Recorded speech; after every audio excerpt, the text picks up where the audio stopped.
Roll call, please. Commissioner Burke. Here. Commissioner Dunn. Here. Commissioner Arp. Here. Commissioner Gilmetti. Present. Commissioner Gordino. Commissioner Inman. Here. Commissioner Kehoe. Here. Commissioner Madaffer. Here. Commissioner Tavaloni. Chair Alvarado. Yes. We have a quorum. Okay, we pulled an item off of the consent calendar yesterday, item number 40. So that's what we'll begin. No, Oh, we're Stephen's gonna not table it, here? Yeah. Okay, then we're going to start with 48. And then we'll go back when Stephen gets back for item 40. Commissioners, this is an action item. You sure? Okay. The final EIR for the Orlando Cartigo 4-lane project on US 395 in Inyo County. Caltrans certifies that the environmental impacts can be mitigated to less than significant levels. Staff recommends your approval. So moved. Second. Motion by Inman, second by Dunn. Questions? All in favor, please say aye. Aye. Opposed? Ayes have it. Item 49. 49 is an action item, and this is the final EIR for the Aspen Falls Shoulder Widening Project on US 395 in Mono County. Caltrans certifies that the environmental impacts can be mitigated to less than significant levels, and staff recommends your approval. Move it. Second. Motion by Gilmetti, second by Madaffer. Questions? All those in favor, please say aye. Aye. Opposed? Ayes have it. And then finally, item 50 is an action item, and this is the final EIR for State Route 110 Safety Enhancement Project in Los Angeles County. Caltrans has determined that the impacts related to cultural resources would be significant and unavoidable. Caltrans adopted the statement of overriding considerations that the benefits outweigh the impacts, and staff recommends your approval. Move. Second. Motion by Yvonne, second by Fran. Questions? All in favor, please say aye. Aye. Opposed? Ayes have it. Okay, Stephen, are you ready for item 40? No, we're not quite ready for 40 because some copies are being made for you since we don't have any projectors here. So Okay, we well can then move we can then move on to Item item 51. 51. Commissioners, item 51 through 54 are all projects that are requesting an allocation at 20% greater than what is their programmed amount. Under item number 51,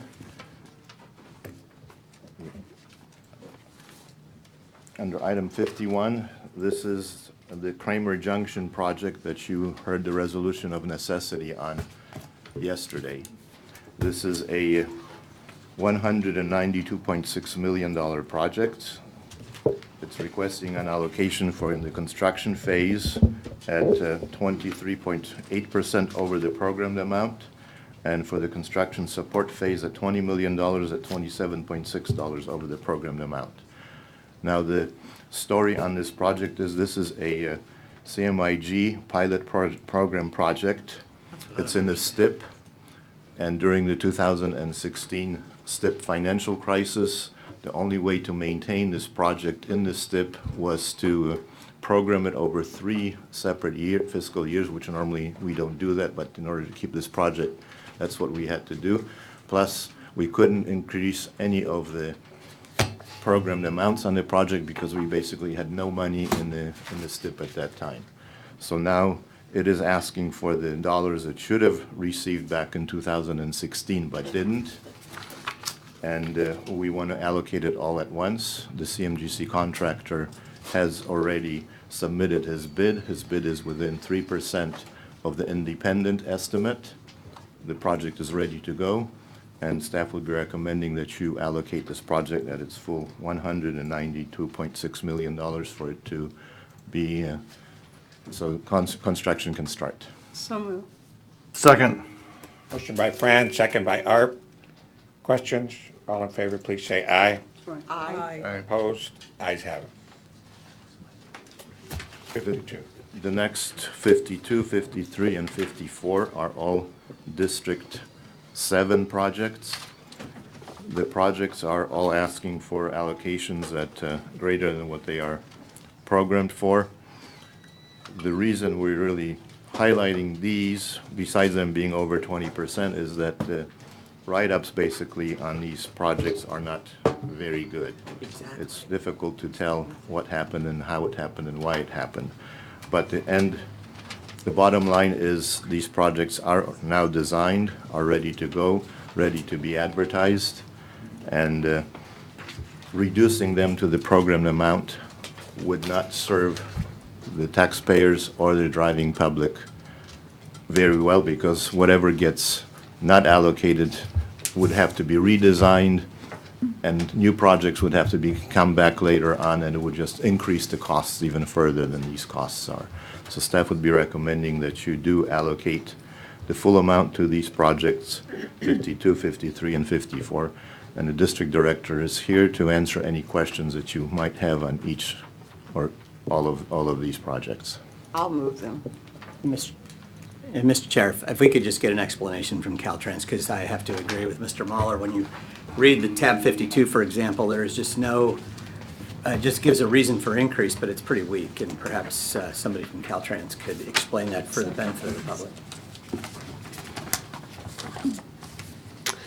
So on tab 52, which is the historic Oro Seco Parkway, which you just voted on for the environmental project, that was the FEIR project. So what we're increasing the project for, it needs additional time for traffic handling and materials, and it's for removal of the materials, and also, again, we've got the Rose Bowl, we've got Dodger games, and we looked at actually closing the 110. This is the historic portion of the 110, but that would add additional delays and detours, so that's not possible. So this is for additional traffic handling and removal of materials as we set up. There's barely any shoulders in this area, so there's this one section that we have to remove that wasn't considered during that time. So that's what the additional cost is for. I understand the additional cost. What I don't understand is why this wasn't anticipated. Again, it's this one section in the route that the way the curb and the way the construction is, they didn't know how they were going to stage it for the removal.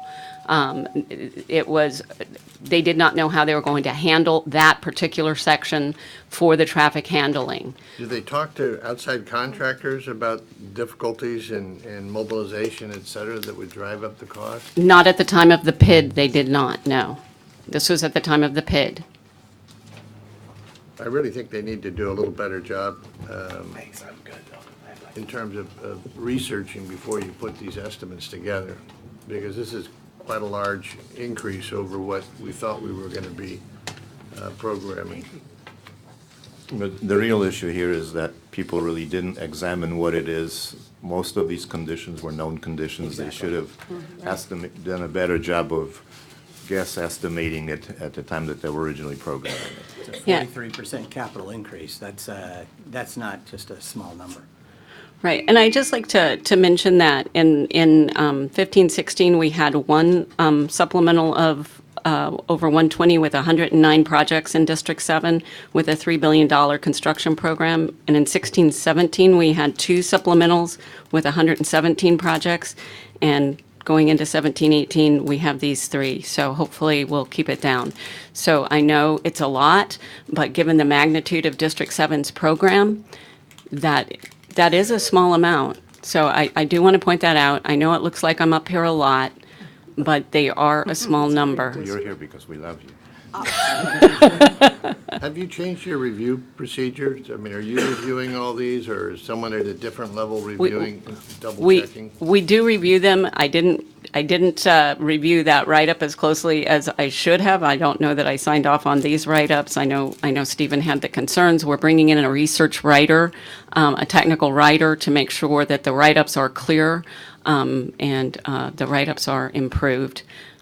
But the part that was missed as far as the material, that I don't think the traffic handling that, when they're putting together the estimate, that that procedure was, it was overlooked. Stephen, I think there's zero excuse for a bad write-up. So do we have an opportunity to reject these or send them back to District 7 to ask them to rewrite these reports before they come to you? Well, when I see them, I do point out things, and then it's up to the department to either proceed with the write-up that they have or change it. And this time around, they chose to go with what they had. Yeah. So kind of building on that, is there a way for us today with our motion to further describe what we're voting on? Because for posterity, if someone would happen to look back, I mean, this is what they would think the information we have.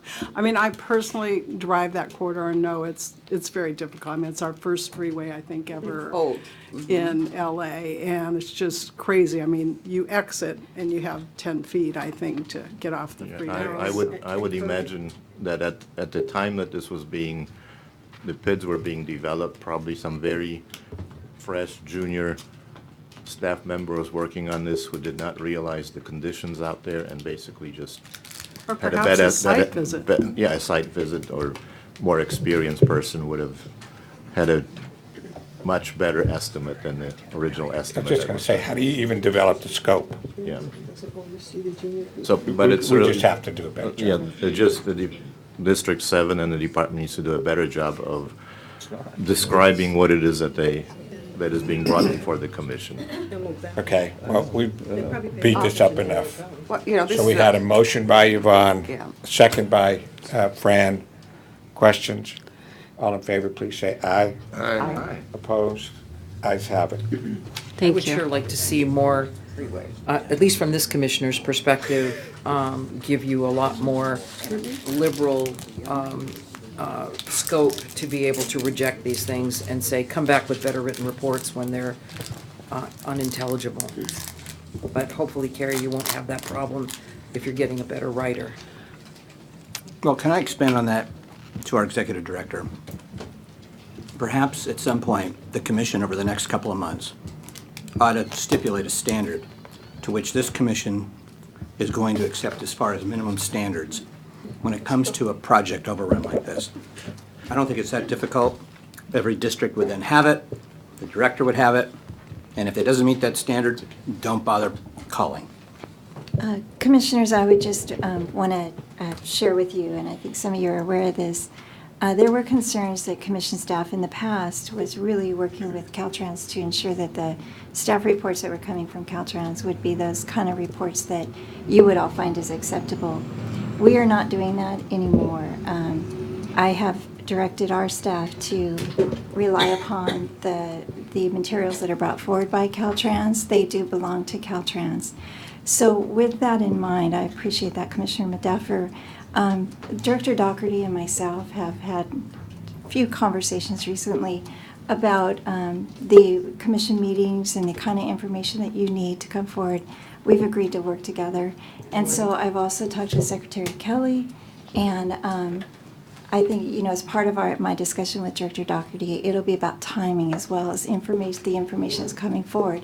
What happens right now is the commission staff is receiving this information very close to the time period in which you receive it as well, and it's posted publicly. So at that point, it's like it's moved forward. So what we're going to do is work on a timeline and content and a format that will work for the commission. So that's the goal, and that has already begun as far as our staff and my communications with Director Doherty. So Thank you. Thank you.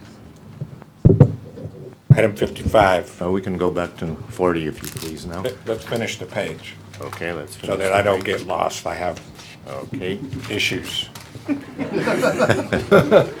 Item 55 is the department's draft 2018 Facilities Infrastructure Plan. The commission does not have any authority to take any action on this plan, but staff has written a letter to the department outlining questions that staff had on the written portion of the plan. There is a staff member from the department to make a presentation if you wish, and I believe that Fran Inman had some questions on the actual plan itself.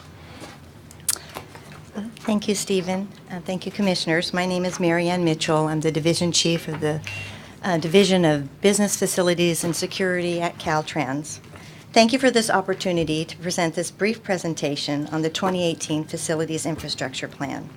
I also want to thank you for your feedback. We did receive the memo, and your comments have been received, and we'll be incorporating your responses into our final report.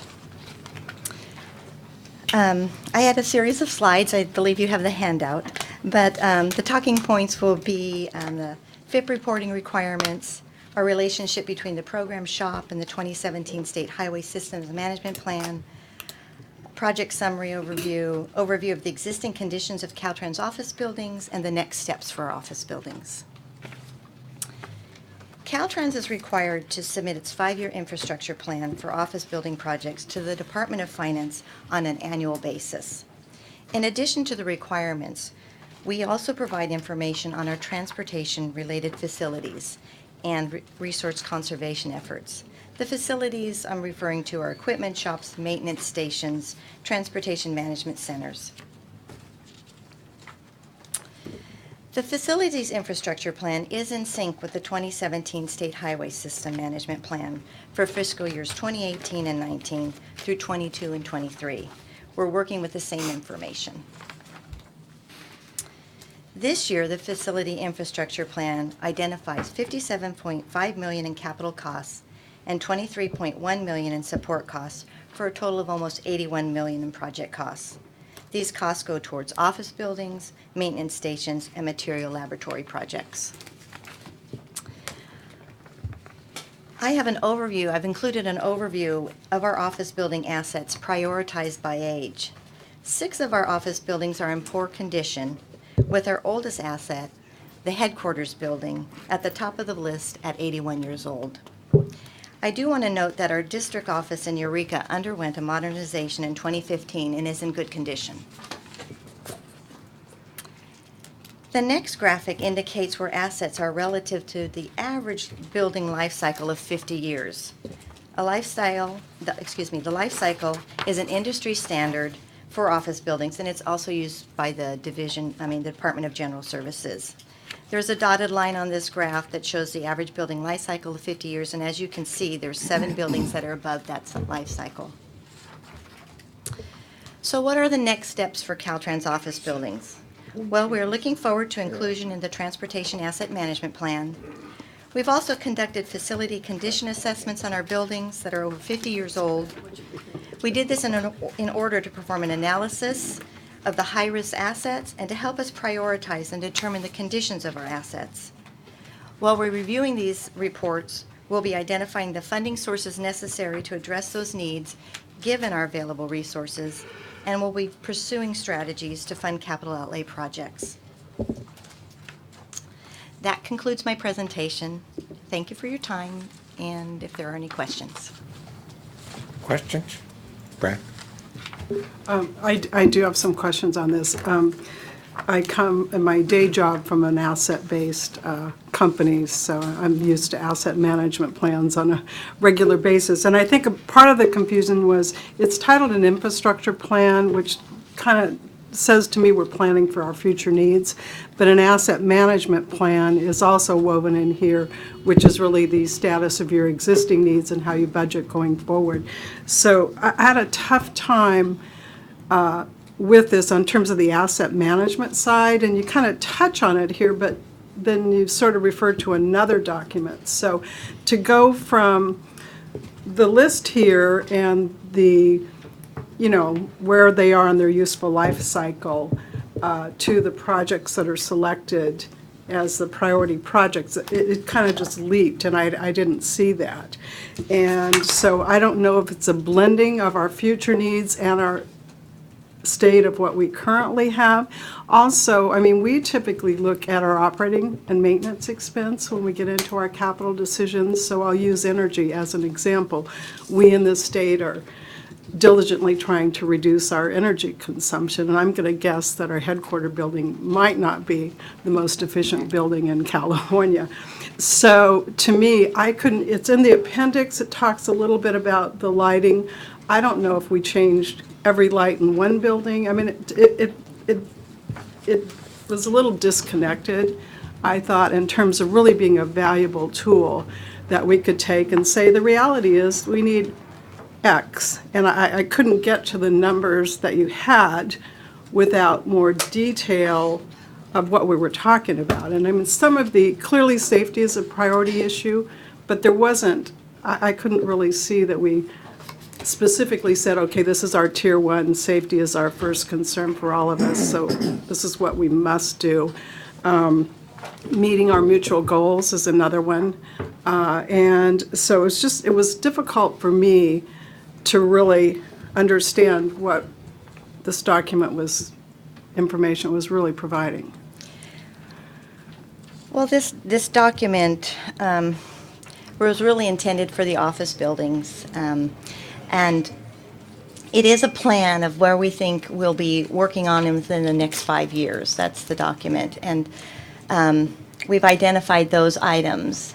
And we do consider the risks of, where we are in our buildings, the age of the building, how can I say this? Right now, we're doing these assessments on our office buildings, and we're prioritizing what these reports are telling us. Currently, like for the headquarters building, which you referred to not being as energy efficient. I'm guessing. Yeah, you're guessing, okay. Well, we had a consultant group do a study, and we are reviewing that study, and what we're finding in this study is they are identifying, like our mechanical systems, our electrical systems, the plumbing, seismic, all these things should be brought up to code. We are looking at systems that are past their life cycle, and we are trying to we're putting together a report and analysis so that we'll know how to address these things within the priority of our department priorities. These are just one of the assets that the department owns. So we are reviewing these items. Okay, well, maybe you want to reference some of those. We do energy audits on every building, and so I think part of it might be who's responsible for what? Is this under general services, or is it your responsibility?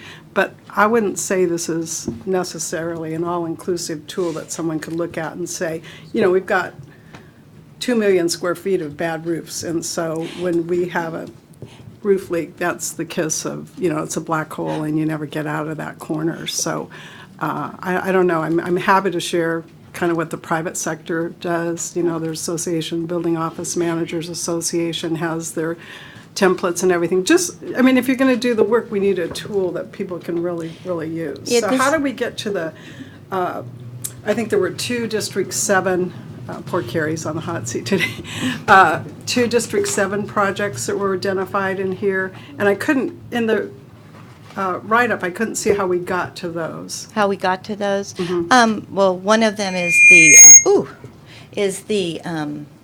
the roof leak, the District 7 roof. There were leaks. We did I rest my case. we did an assessment, and if there's leaks, we need to fix them.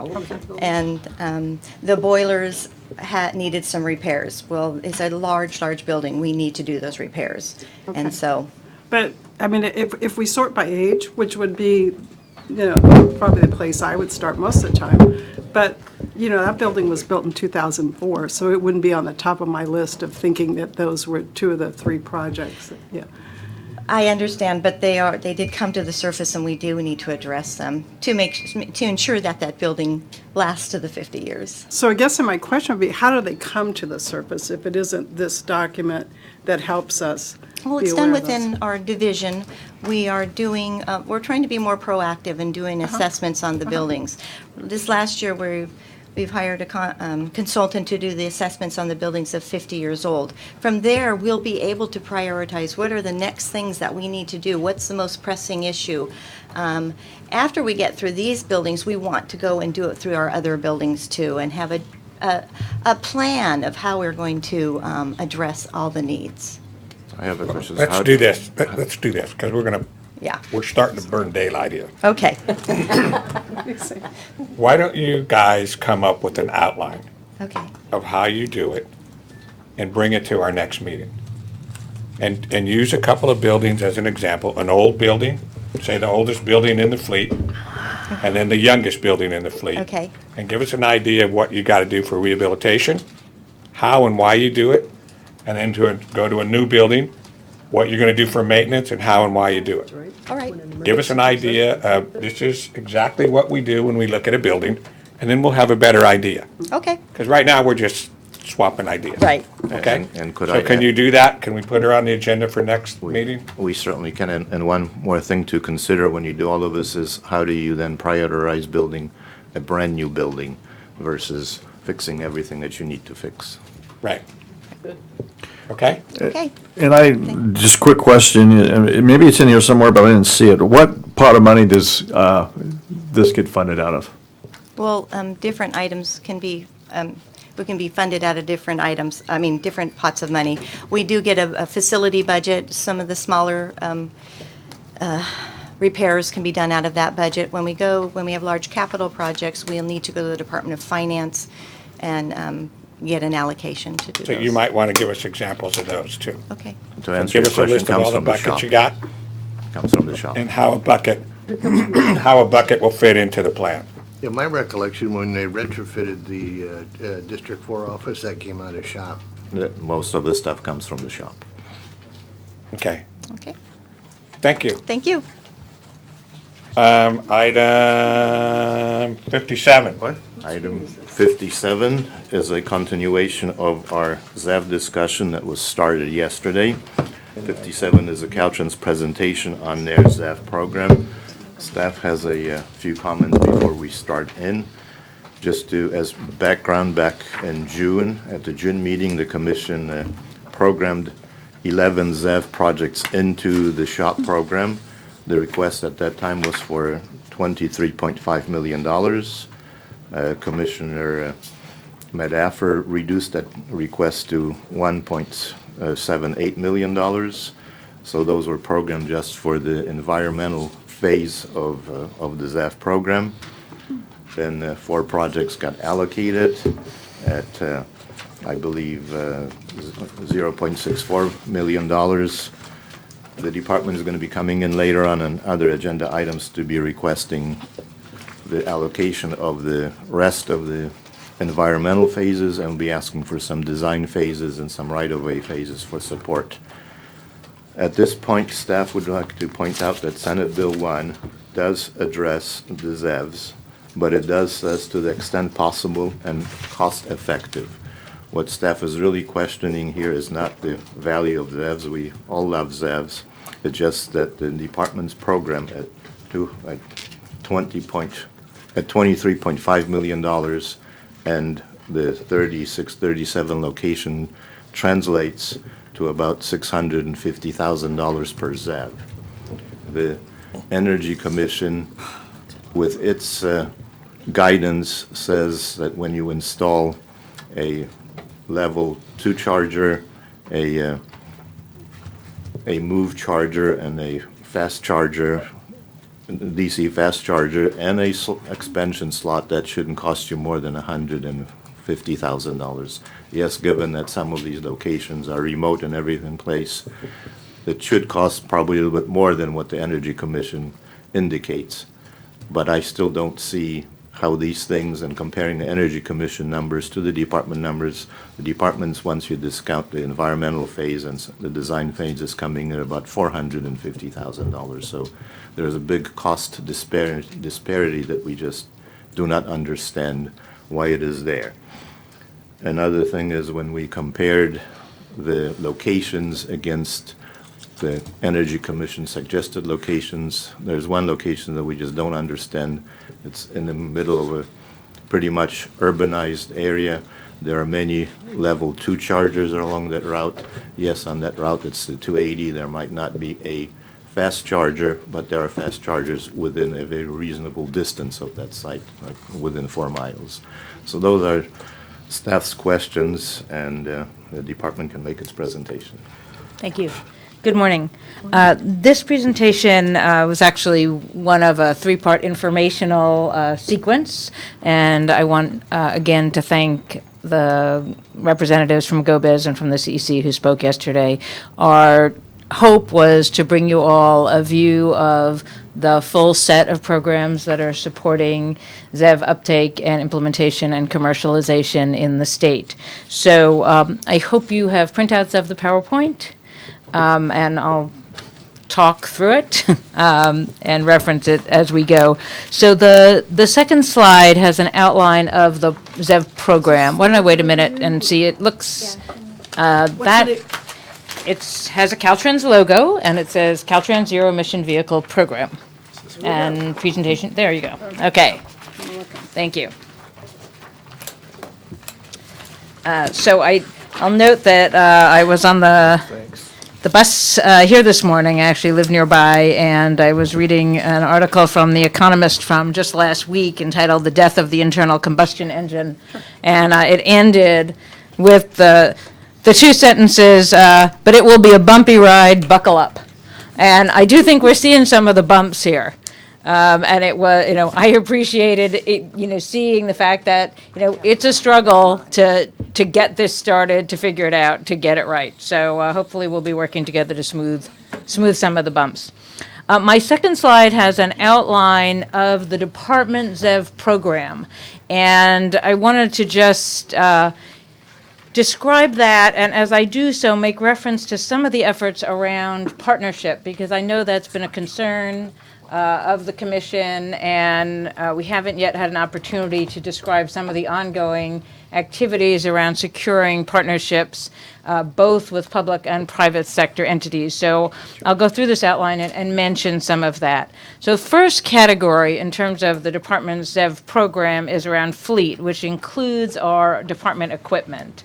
So the first comment there is actually about the department's light-duty fleet. So there's a commitment from the department to try to get to 100% of new light-duty purchases being ZEVs by 2025. And that's an aspiration, but we already, in our purchase program now, are purchasing 50% ZEV vehicles. At present, the department owns 134 ZEV vehicles. We have a charging program for the light-duty vehicles. So some of these are just for fleet. Some also support charging by Caltrans employees. It depends on the demands on those chargers and just where they're located. But we have 176 chargers in the department now that are mostly level 2. So we are supporting both the fleet vehicles and workplace vehicles as we seek to expand workplace charging in particular. Our equipment, division of equipment is working on turning over the equipment fleet wherever possible to medium and heavy duty ZEV vehicles, and we have purchased the first in the nation hydrogen street sweepers. Difficult to say, but an important piece of progress, and those are going to be coming online this fall. I'll mention I was on a call with the chief of our division of equipment with ARB to discuss opportunities to use GGRF funds, right, the cap and trade funds, funds through the Volkswagen settlement, as well as some opportunities with the CEC, looking for funding partnerships, both in the area of equipment itself and charging infrastructure. So we are actively exploring those opportunities. That call was just last week, so that's an ongoing effort. On workplace, DGS Management Memo 1607 has specified that all state departments should have EV charging at 5% of the department's workplace parking spaces. For Caltrans, it's a challenge just to identify the number of workplace charging spaces because a lot of our space is very flexible. We're wrapping up that inventory at the same time as we're working to look into partnerships for workplace charging. For example, we have been in conversation with PG&E. They're starting a pilot program on how they're going to roll out their workplace charging program.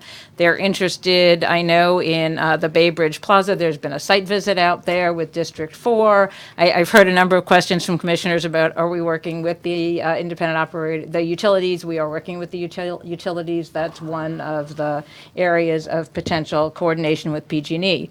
Another partnership within the administration is that we have co-located facilities with CHP.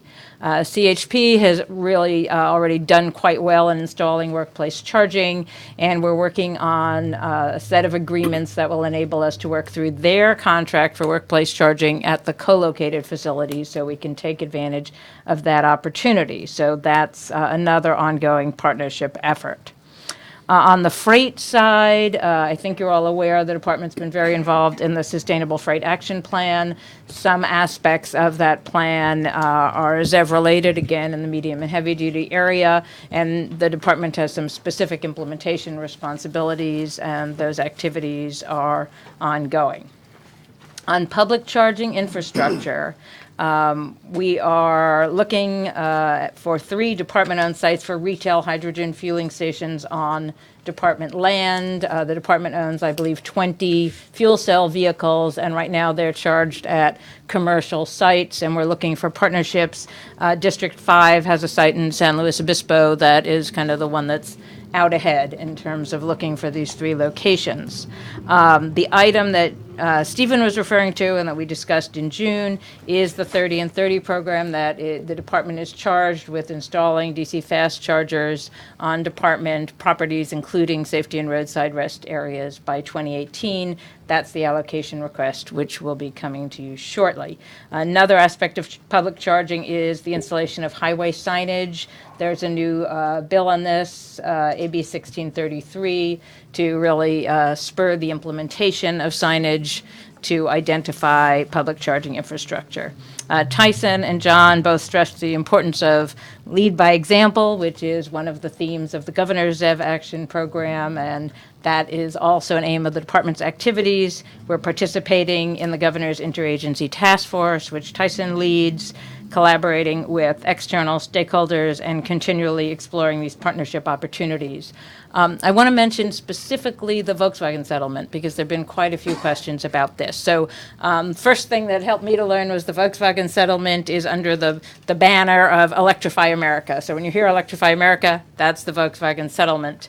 The phase 1 or cycle 1 of the California investment plan was just approved by ARB. We have had conversations with Electrify America. They have asked us to enter into a non-disclosure agreement before we discuss the possibility of partnering for specific sites. We're now negotiating that agreement.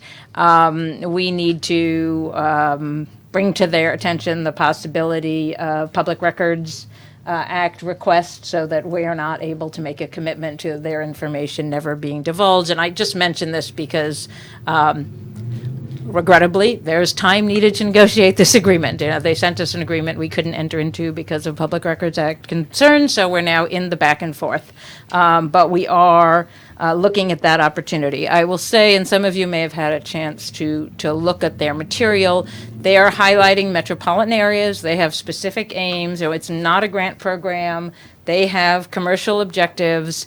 There will be some overlap. We're hopeful that there'll be some overlap with our program, but given the specific objectives of our program, which are to fill gaps, that map that John Caddo showed yesterday, where you could see that the Caltrans circles, the green circles, were most of them in outlying areas of the state, that does not line up with what Electrify America are trying to do. They're looking in the places of greatest demand. We are, for the most part, trying to fill gaps so we can support long-distance trips. So different objectives, but we are in conversation. We're hoping to find places where we can collaborate. One other area of collaboration is with our regional air quality management districts.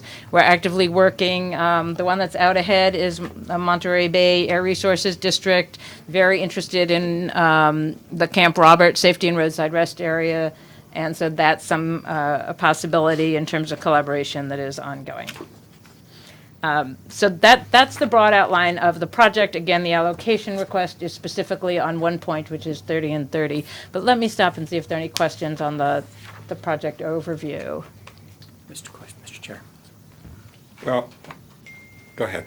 Just a question, again, support all of this stuff. This is fantastic, and I applaud you for what you're doing. As somebody who's gone into a number of district buildings, I was chatting with Carrie about this last night. I frequently look for electric vehicle charging. I think you can improve on your signage, and I think you know a lot of that already.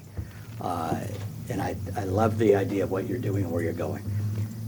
The issue that I continue to have on the public charging infrastructure is just making sure that there has been a little bit more work when we, as a commission, at least from this commissioner's perspective, are charged with spending public tax dollars. And I just continue to remain concerned, especially having heard CTC staff outline a huge discrepancy in cost, that Caltrans is doing its very best to manage and preserve precious tax dollars. Again, SB 1, there's controversy on that measure. I think we owe it to the governor and to, frankly, the legislature that we are doing our best to ensure those monies are spent wisely. I still don't sit here feeling comfortable that on the public piece that we're doing a good enough job. And I just want to make that comment. If I may, so I want to thank the commission and the comments from last time and the work that the staff has done in the interim with Caltrans and GoBiz and CEC. And the director and Fran and I went over and talked to the CEC and one of the PUC commissioners about this, the very issue that was presented last time. And you've drilled down a lot. We've got a lot of good information now. I think, Ellen, you've been a great addition to the team. Caltrans is so important to this discussion. You are the road people, and electric chargers are on the road. So we got to get it together. I have some of the concerns that Jim has about cost efficiency, but I think we should understand that this whole discussion is so dynamic. Everything is changing. The Electrify America money, huge. What the utilities are now giving the green light on, another almost $1 billion in investment with Southern California Edison, SDG&E, and PG&E. So I don't know if they're going to be sprouting like mushrooms, but there's certainly going to be a whole lot more. And we need a whole lot more, but we don't really know how many and exactly where.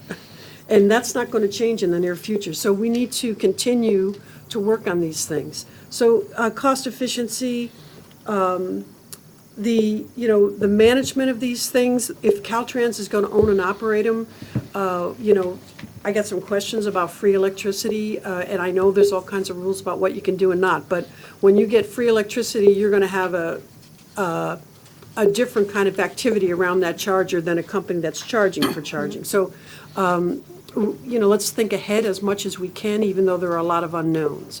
But I think this has been a wonderful discussion. I know the CTC is on board with wanting to know more and be supportive, and I think that's our right position. I would not want us to be lagging on this at all. I know there's lots of differences of opinion about whether cars are going to be replaced in the medium term or far term or whatever, but big changes are happening, and we need to delve into it. And I really like all the information that we've gotten since the last meeting, and I look forward to more. Stephen's done a wonderful job.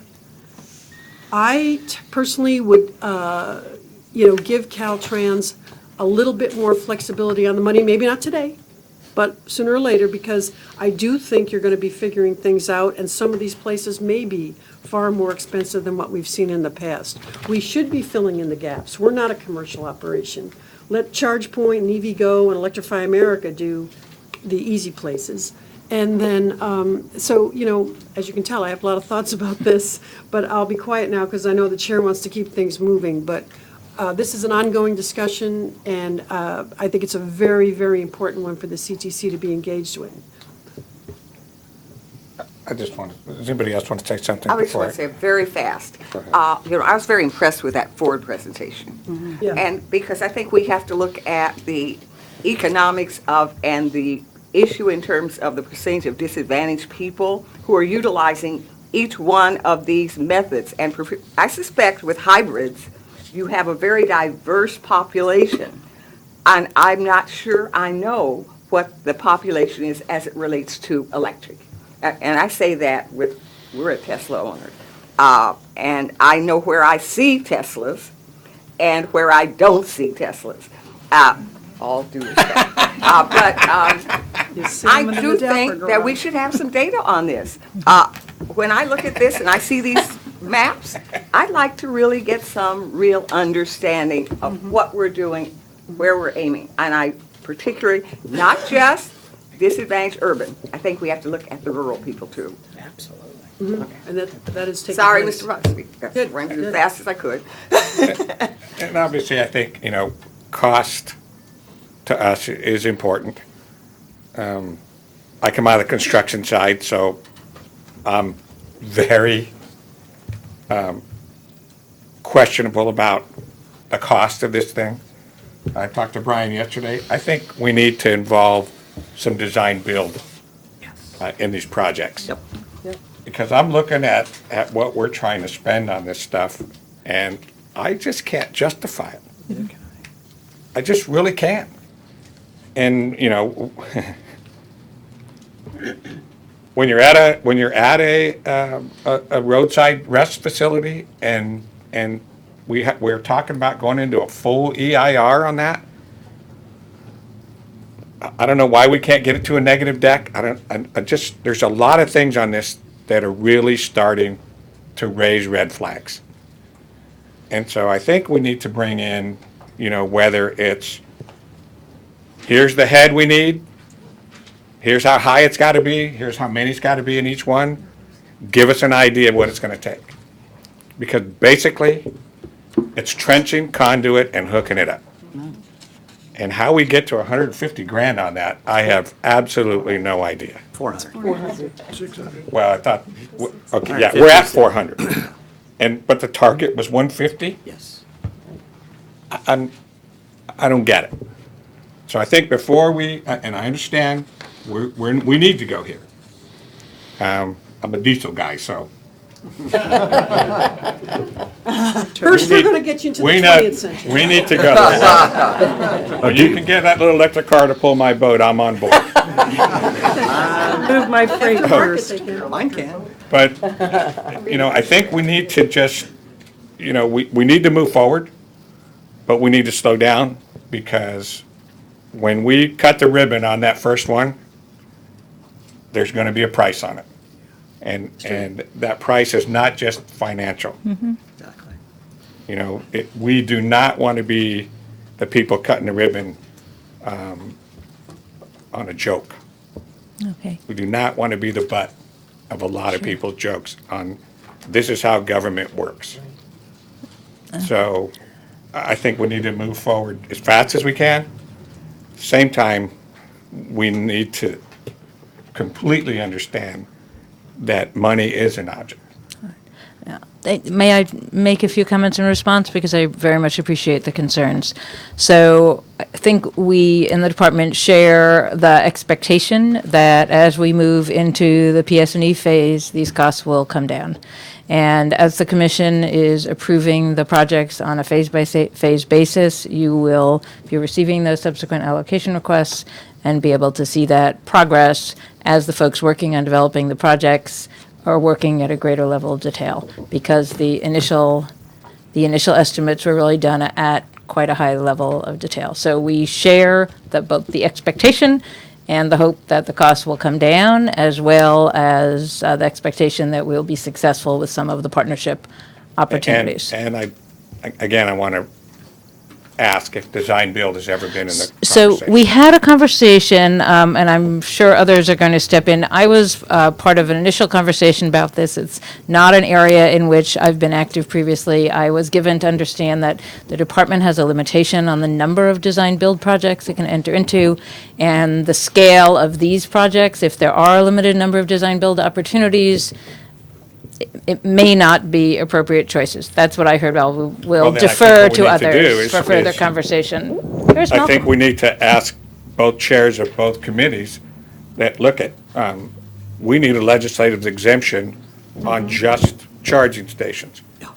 If you want us to burn a design build that we could be using on a bridge on one Charger. electrical hookup, it just doesn't make any sense. And I'm Mr. pretty Chair, sure we I'd be could more get than that happy to done. look at the design build option. We do only have 10 slots at our disposal. we can entertain using one of those slots for this. We can look for additional That's what I'm authority. saying. Yeah.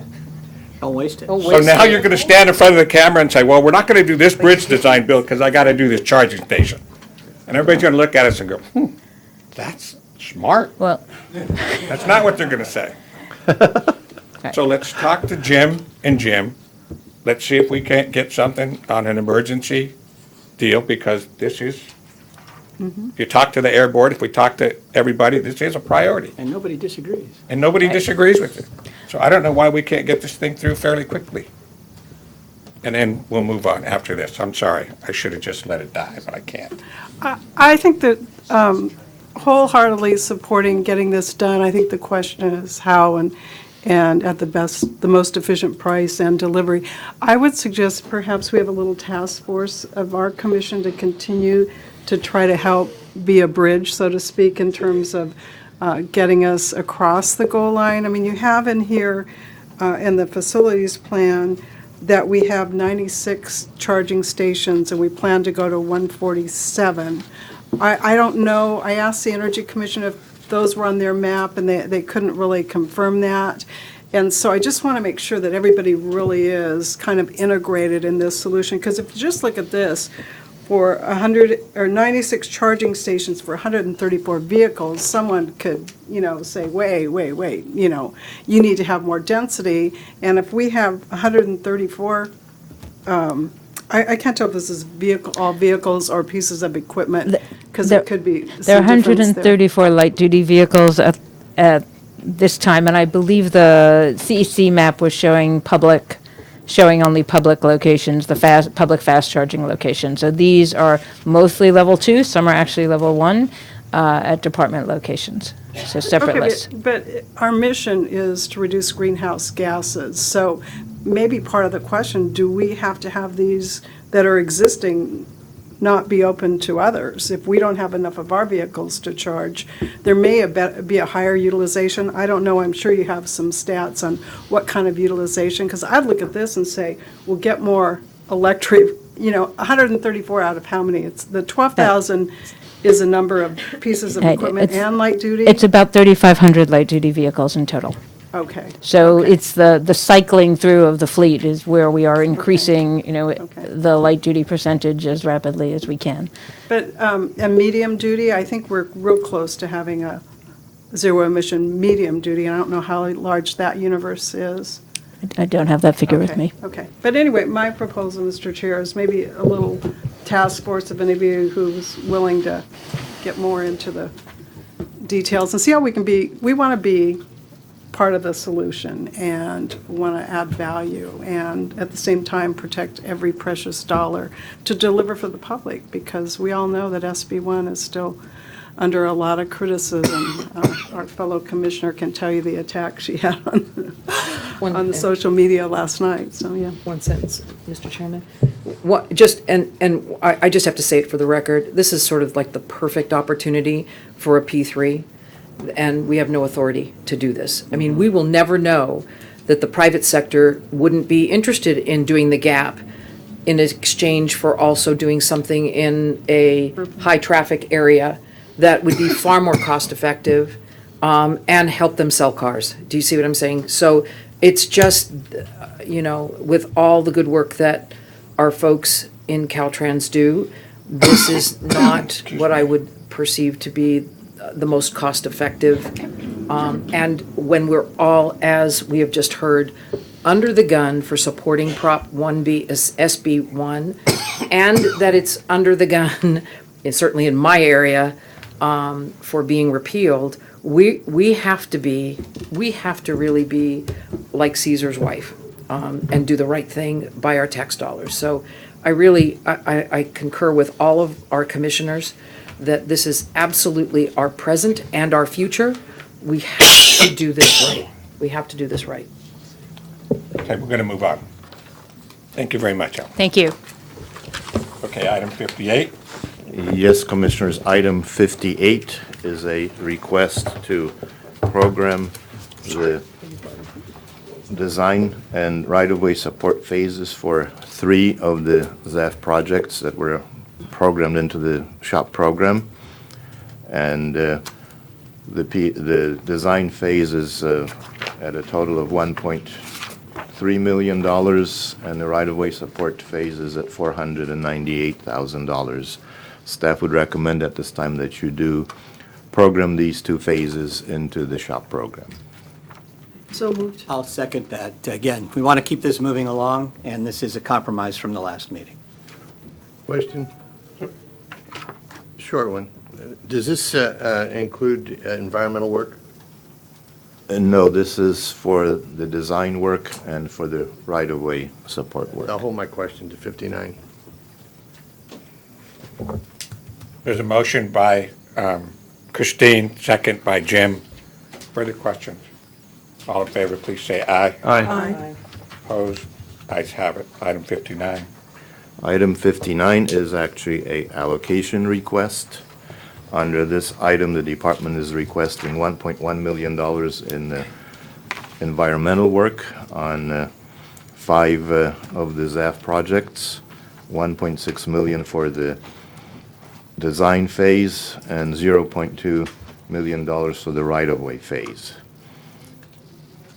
Staff does question one of the project locations previously on 280. We just haven't heard any answers as to why that location is even being chosen, and that location is requesting an environmental phase allocation. Staff would recommend that you allocate all of these requests except for the environmental phase of that project that is still in question and not had any good answers as to why it is there in the first place. In addition, staff has been informed that the department is no longer working on the Humboldt project, and staff would recommend that we deallocate the environmental phase of that project since it's not being worked on anymore. It was actually allocated at the June meeting. Those are staff's recommendations. I'm going to go back to a question, statement the chair made.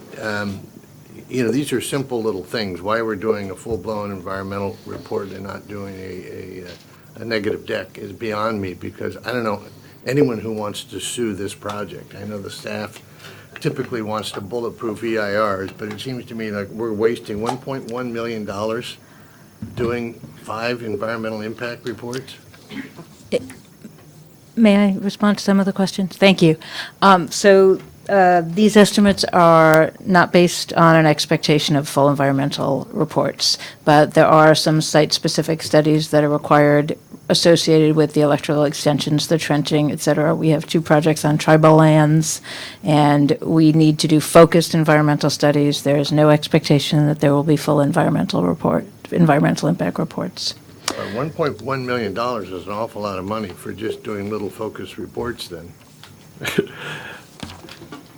I've questioned your staff for years on environmental reports. Some need a full one, some need a mitigated negative deck. Well, these really need categorical exemptions. Exactly. Well, I would even go that far. Yes. Yeah, exactly. But this is ridiculous to spend that kind of money on things that we all need, and we all need it's a benefit to the environment. Why we're doing this and spending that kind of money on a report that's going to sit on, collect dust. No one's going to look at the damn thing after a while. This was the staff assessment of what would be required to follow the department's environmental procedures for these projects. Well, how do we change that? Malcolm?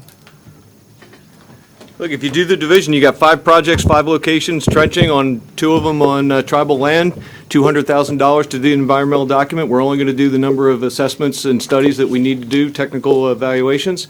This is the estimate for what environmental is going to be. If you want us to be more aggressive, we may be back in front of you asking you for $50,000 more for an environmental document. Look, it's our initial soiree in doing these projects. I think we're going to be as efficient as we possibly can on the environmental documents. You're talking about 1 PY per. Well, then, you know what? This is the first step in a lot of things. Yeah. And I can already see people getting defensive. So, we're going to do 2 things here. And I think we need to get this moving forward. I'll make a motion. Hang on. Second. Okay. Hang on. Okay. We're going to get together, we're going to push this first one forward. Yeah. I'm going to tell you what I want to do in addition to this, is from now on, we want to keep track of every dollar that we spend. And the ultimate result here is going to be per unit charge. And there's going to be a dollar amount to that. So I think we all need to do a better job of trying to find ways to get this thing done as quickly as possible for the least amount of cost. And if searching for an exemption or a mitigated deck is not the first step, we're making a mistake here. Get defensive as you want, but there's a limited amount of resources. We just came out of, before SB1, we just came out of it where we were defunding projects. Right, thank you. 3 contractors decided to retire because they didn't want to make their way through the next recession, spending their own money like they did the last one. There's a lot riding on this little stuff. And so before we get into the big stuff, we got to get this under control. So if you'd like to make your motion, I'll accept it. So moved. Second? And may I make a Motion by comment? Christine, second by Jim. Mr. Chair, is there a motion for the staff recommendation? The motion Come in. or the staff Yes, recommendation. that's the one project on 80. Right. And if I could also ask Mr. Chair, it doesn't have to be part of this motion, I think it could be direction through our executive director, but I really like the idea of pursuing a legislative solution to where we can get an exemption on these charging stations. Mr. Doherty, I believe you would support that as your department. So I don't know if that has to be part of the motion or not, but I think that's something that we ought to definitely pursue. Further questions? I have I have a quick one. On the 96 that we already installed, do we have those numbers to know what the average price was? And perhaps that's a different, totally different location, so it's not apples to apples, but I don't think we saw. I just Those think we were- need to find yeah. out how much we're spending on all of them. Okay.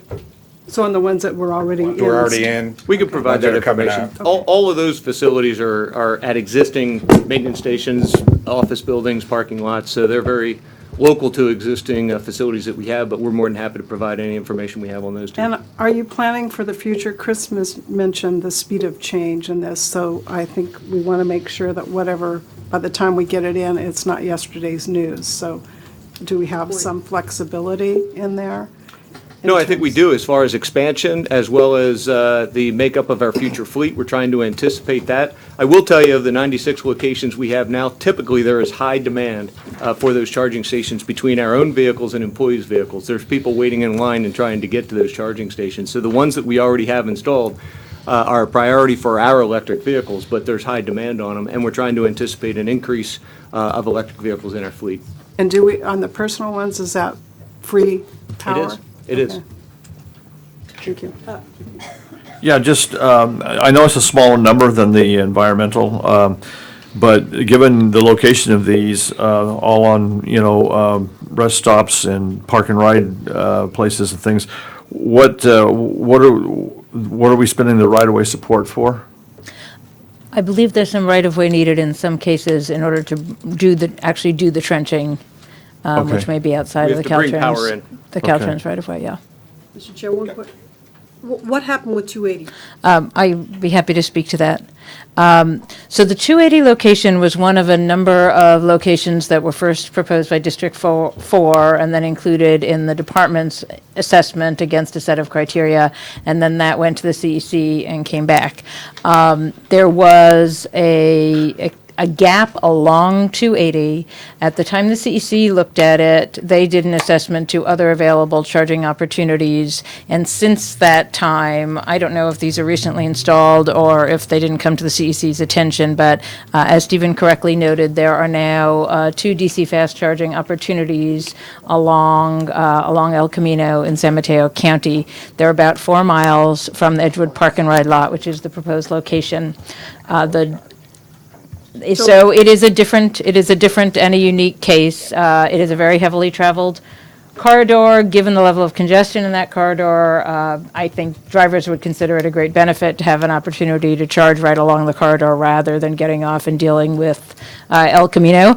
But it is a different condition, and the information that CEC had when they recommended it was not the current information that we have. I do think it would be a beneficial location. Obviously, Commission may have a different view. Okay. And on the 3 Ps, is there any way to leverage the other investments that are going forward, Electrify America and the IOUs? And just give it some thought. You don't have to answer now. I know it's been going on a long time. Sure. I mean, all those efforts I was describing are continuing, so we hope to find, to find opportunities. And essentially, Right. these are all public-private partnership opportunities, in different guises. Right, ratepayers, taxpayers too. Thank you. Sure. Calling for the question. Any further questions? All in favor, please say aye. Aye. Opposed? No. Ayes. No. We have one no. Ms. Dunn voted no. Okay, item 40. Yes, Commissioners. Item 40 is Director's Deeds. This is an item we pulled off of the consent calendar. There were 15 deeds under this item. The department has already withdrawn deed 11 and 12. Staff has questions about deed number 1. The other deed, staff has no question. Douglas is distributing a black and white of what we're talking about. If I could have you also take a look at, what you really need to do is see the colored picture, if we could pass that around. What I discovered looking at this is that there seems to be a very large improvement built on Caltrans' property. For some reason, the department has drawn created a new parcel, called it a landlocked parcel, and is trying to directly sell it to the house to which this improvement has been done. And when staff started questioning this actually showed up on your director's deeds at the June meeting. Staff asked, it's already falling down. Staff asked questions why this is here. It came back again on this August agenda. Staff asked again, why is this here? And it was told, well, it's a landlocked parcel and it's not independently developable. I asked our legal team, both of our lawyers, and they said basically that this is not copacetic with your resolution G90 9822, which allows direct sales to adjacent property owners. That says truly landlocked parcels can be directly negotiated and sold to the next door neighbor. This one is, they said, the department created a landlocked parcel. So at this time, staff would be recommending that you not approve deed number 1, which is the one in question, but approve all the other ones versus the ones that were withdrawn. Is someone here from, is it District 4? Yes. To find out what happened? I mean, did this person develop this property illegally? Yes. We can speak to it.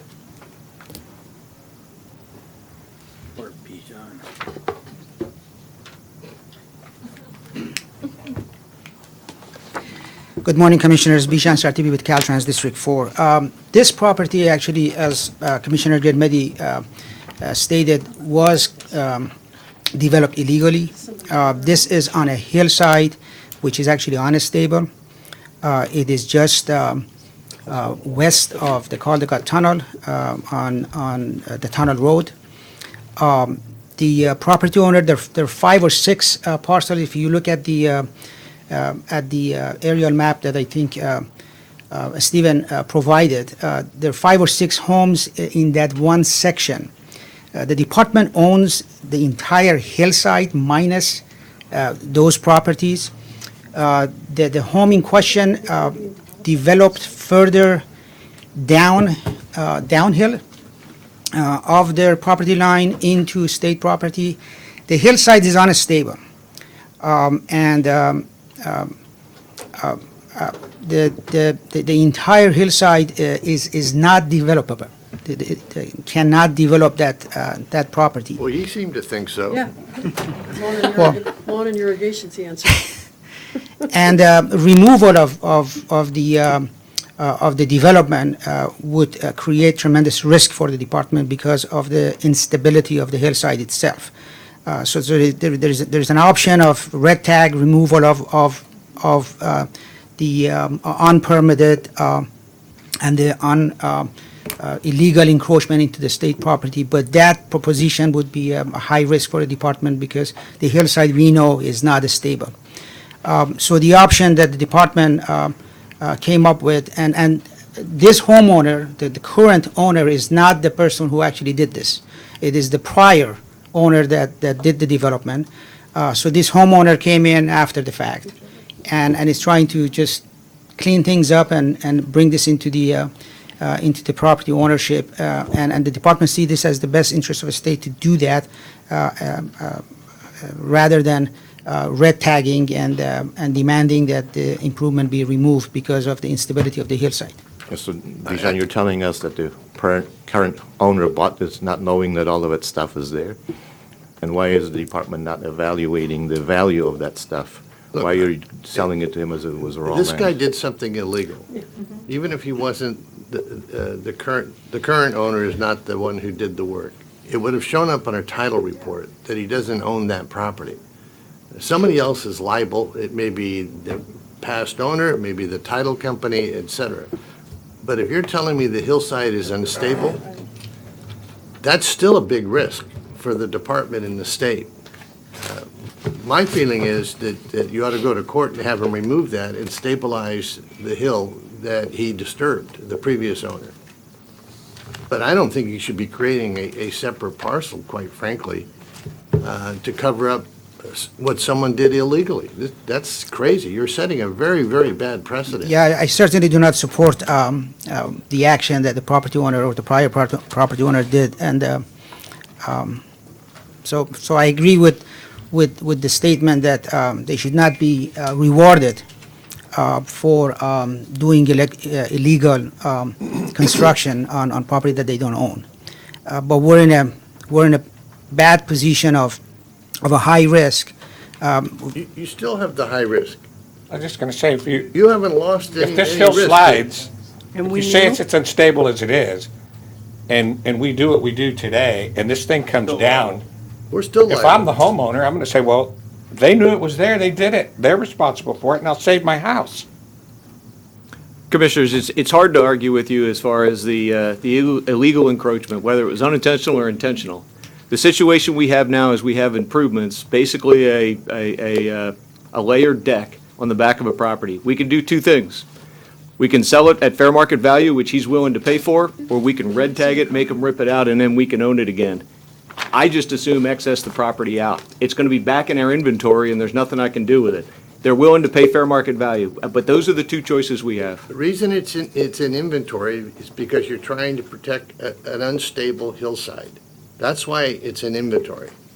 It's not excess property that we would normally sell, being excess property.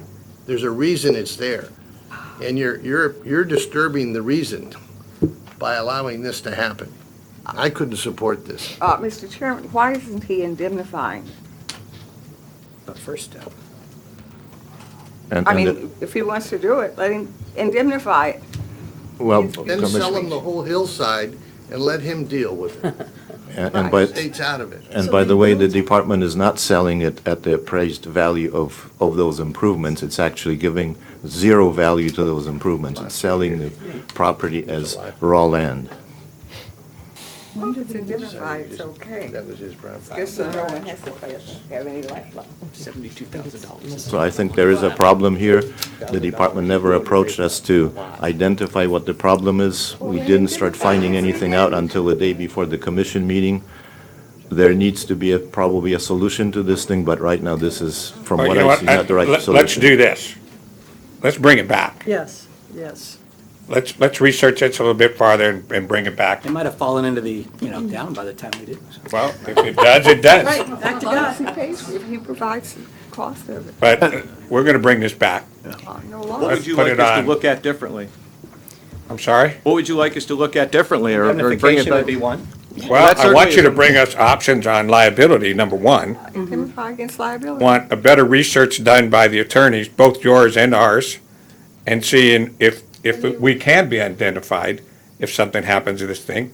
If this deck attached to the home, It's the backyard, so it's not, it's a pretty elaborate concrete Encroachment, right? Did they get a permit?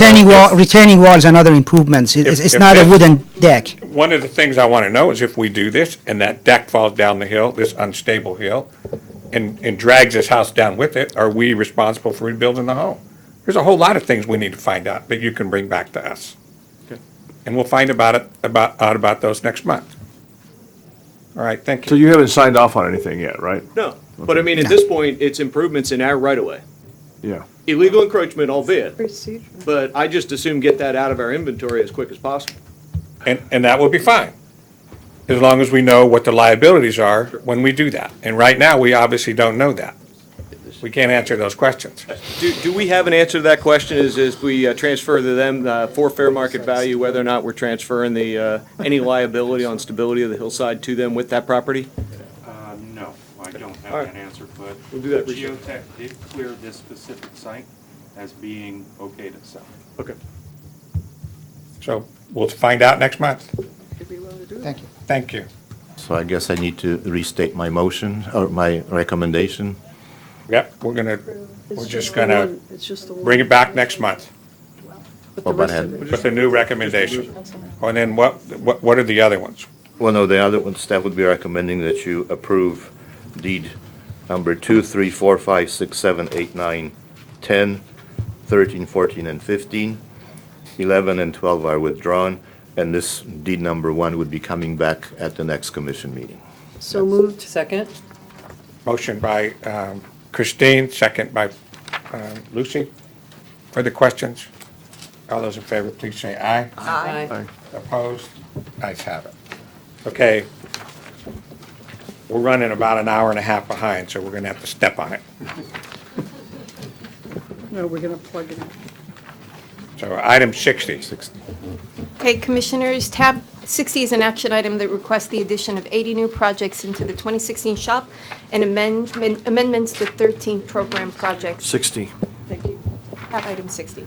This amendment contains projects in the following groupings: 28 projects for major damage repair and restoration, 13 projects for safety improvements, 40 projects in the primary asset management classes you adopted in June's commission meeting: pavement, bridge, drainage, intelligent transportation systems, and transportation-related facilities, which are all 2018 shop candidate projects proposed for advancement due to Senate Bill 1.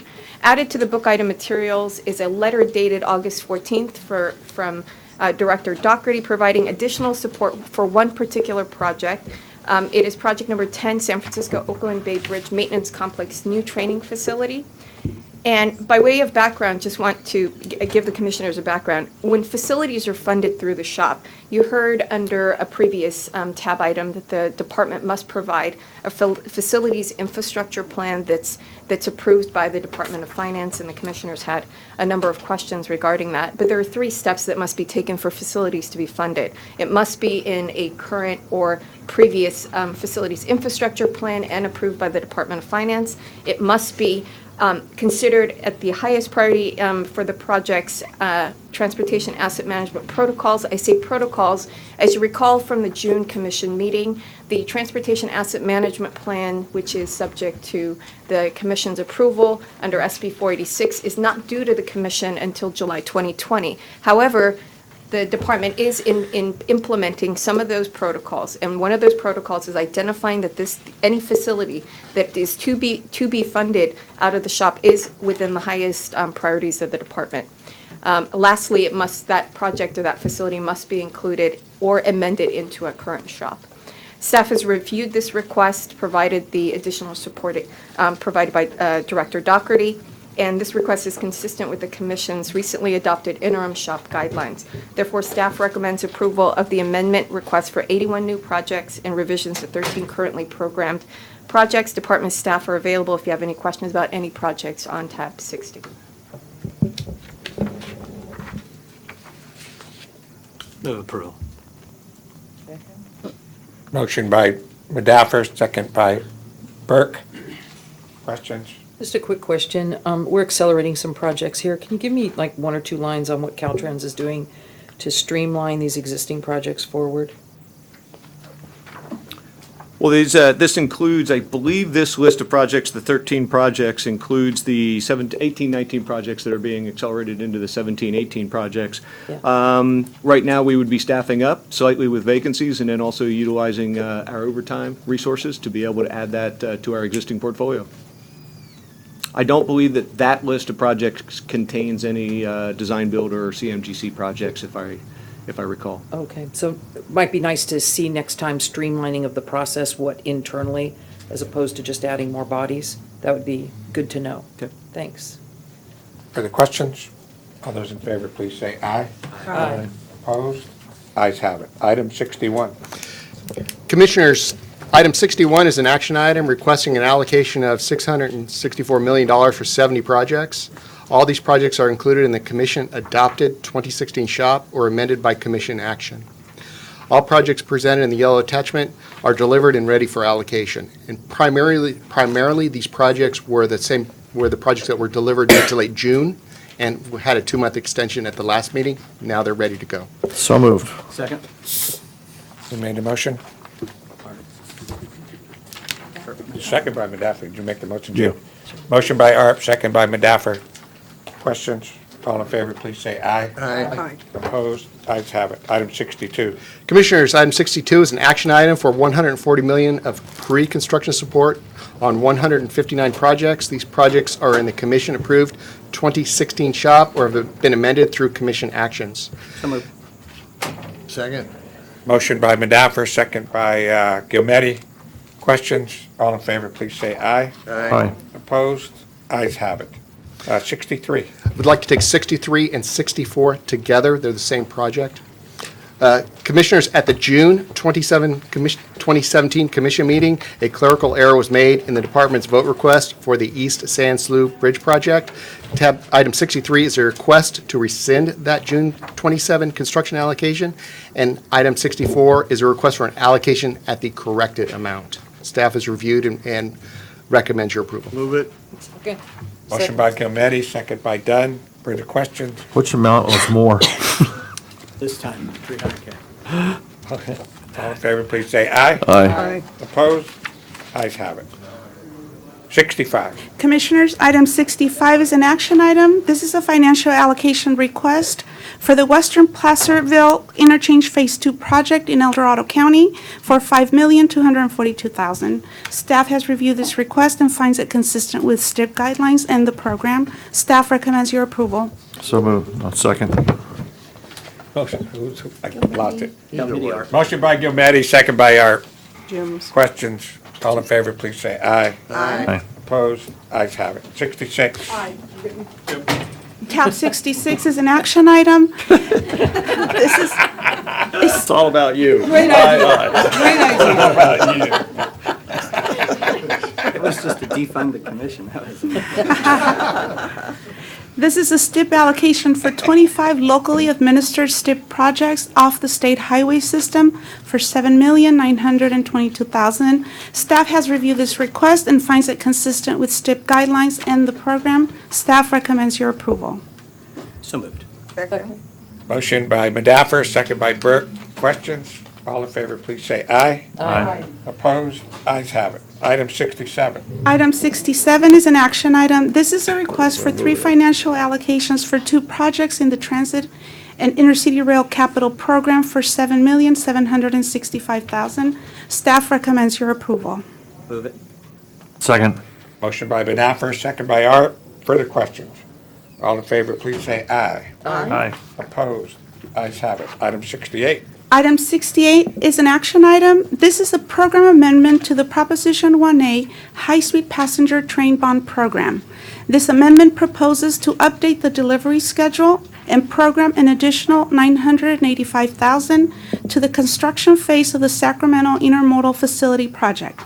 Staff has reviewed this amendment and finds it consistent with the Proposition 1A program guidelines. Staff recommends your approval. Move it. Second. Motion by Gilmetti, second by Dunn. Questions? All in favor, please say aye. Aye. Opposed? Ayes have it. Item This- 69. Item 69 is an action item. This is a financial allocation request of $632,000 for the design component of the Sacramento Intermodal Facility Project. Staff has reviewed this request and is consistent with the amended program and the Proposition 1A guidelines. Staff recommends your approval. So moved. Second. Arp, motion by Arp, second by Madaffer. Questions? All in favor, please say aye. Aye. Opposed? Ayes have it. Item 70. Commissioners, item 70 is an action item for approval of the Aeronautics Program Capital Improvement Plan. The California Public Utilities Code, sections 21702 through 21706, requires that the aviation system plan include as one of the elements the capital improvement plan. This plan is a 10-year fiscally unconstrained listing of capital and planning projects submitted to Caltrans. These projects are predominantly based on airport master plans or other comparable documents. The plan is compiled every 2 years in accordance with the Public Utilities Code and is presented to the Commission for review, comment, and approval. Commission staff reviewed the draft presented in June. No comments or concerns were raised on the draft and recommends approval of the final capital improvement plan. So moved. Second? Motion by Modafer, second by Dunn. Further questions? All in favor, please say aye. Aye. Opposed? Ayes have it. Item 71. Commissioners, item 71 is an action item requesting to amend the Division of Aeronautics 2016 Acquisition and Development Program. The amendment reflects an updated reprioritization of projects from 2017-18 and 2018-19. The reprioritization is necessary due to unallocated projects from fiscal year 16-17 and identify new high-priority projects from the capital improvement plan. Staff has met with representatives from the Aeronautics Program to discuss, reviewed this request, and recommends your approval. So moved. Second? Motion by Modafer, second by Dunn. Questions? All in favor, please say aye. Aye. Opposed? Ayes have it. Item 72. Commissioners, item 72 is an action item requesting allocation of $1,189,000 for the fiscal year 17-18 Aeronautics Program lump sum for the Airport Improvement Program. Staff has reviewed the request and recommends approval. Move it. Motion by Gilmetti, Second. second by Inman. Questions? In favor, please say aye. Aye. Opposed? Ayes have it. Item 73. Item 73 is an action item. This is a request of the annual lump sum financial allocation of federal funds for the federal fiscal year 2017-18 for $1,506,000,000. The allocation will allow the department to suballocate funds to specific projects to local agencies. This allocation request is consistent with the state budget. State recommends your approval. So moved? Second. Motion by Dunn, second by Modafer. Questions?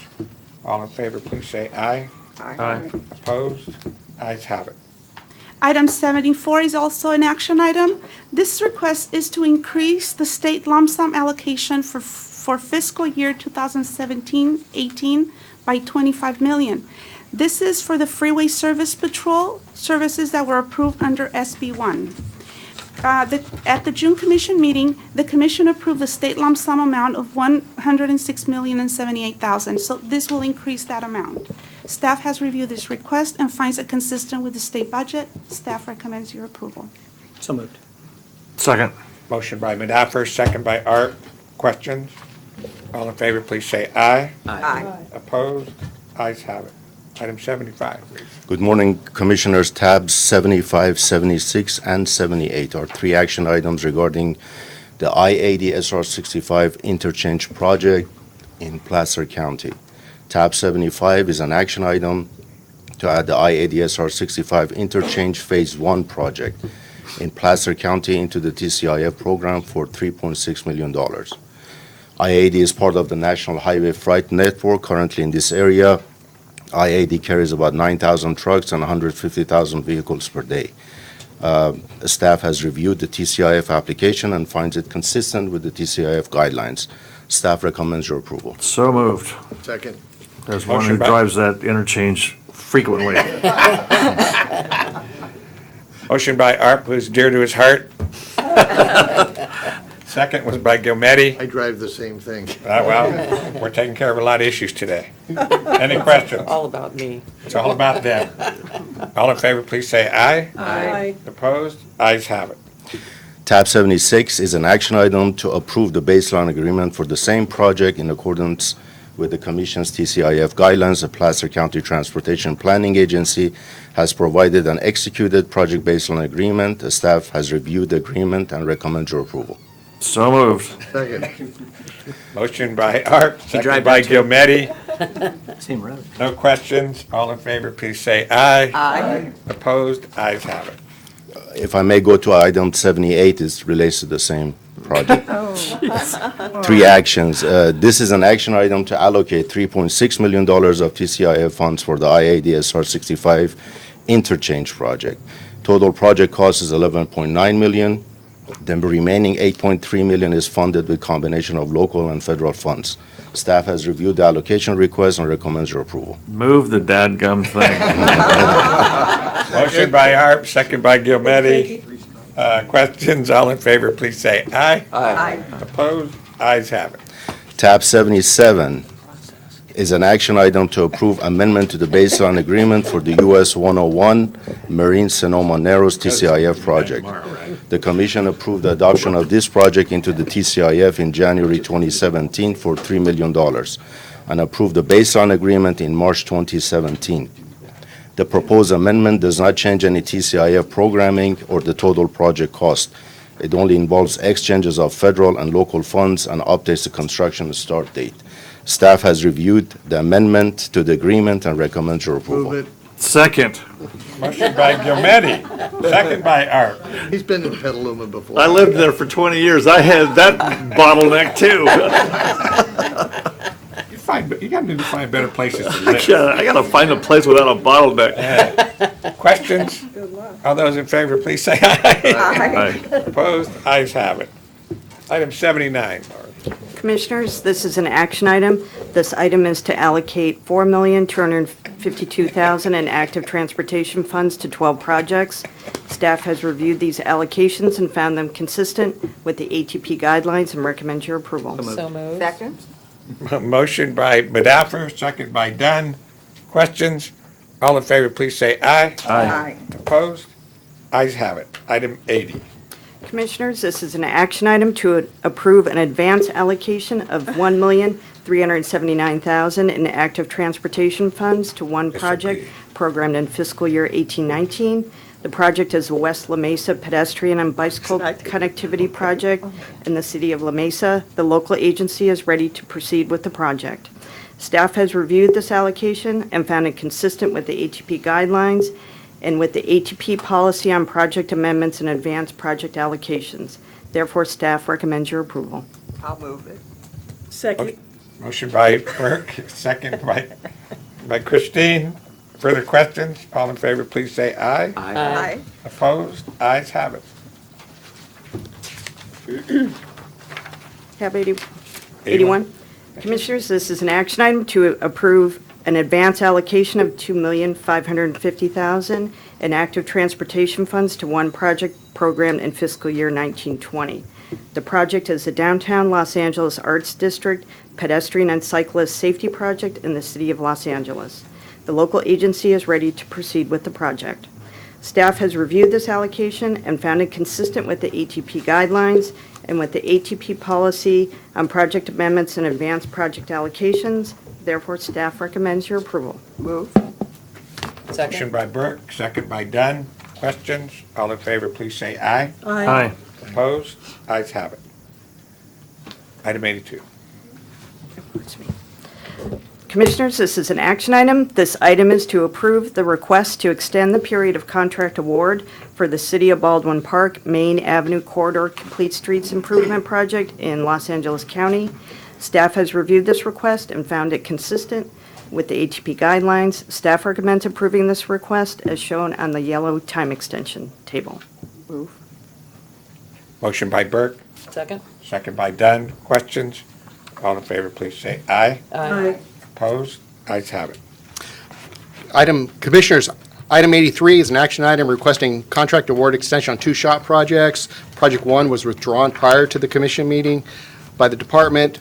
Project 2, the recommendation is a 4-month extension as indicated on the yellow staff recommendation. Second. Motion by Modafer, second by Dunn. Questions? All in favor, please say aye. Aye. Opposed? Ayes have it. Next item. Commissioners, this is an action item. This item is to approve the request to extend the period of project completion for the City of Rialto Safe Routes to School program in San Bernardino County. Staff has reviewed this request and found it consistent with the ATP guidelines. Staff recommends approving this request as shown on the yellow time extension table. Second. Motion by Modafer, second by Inman. Further questions? All in favor, please say aye. Aye. Opposed? Ayes have it. 85. Commissioners, item 85 is an action item. This is a time extension request of 20 months for project completion for a STIP project in the Capitol Corridor. Staff has reviewed this time extension and finds it consistent with STIP guidelines. Staff recommends your approval. Move. Second. Motion by Yvonne, second by Lucy. Questions? All in favor, please say aye. Aye. Opposed? Ayes have it. Item 86. This is a time extension request. This is an action item, a time extension request of 14 months for project completion for project approval and environmental phase for a STIP project in Humboldt County. Staff has reviewed this time extension and finds it consistent with STIP guidelines. Staff recommends your approval. Move it. Second. Motion by Gilmetti, second by Gardino. Questions?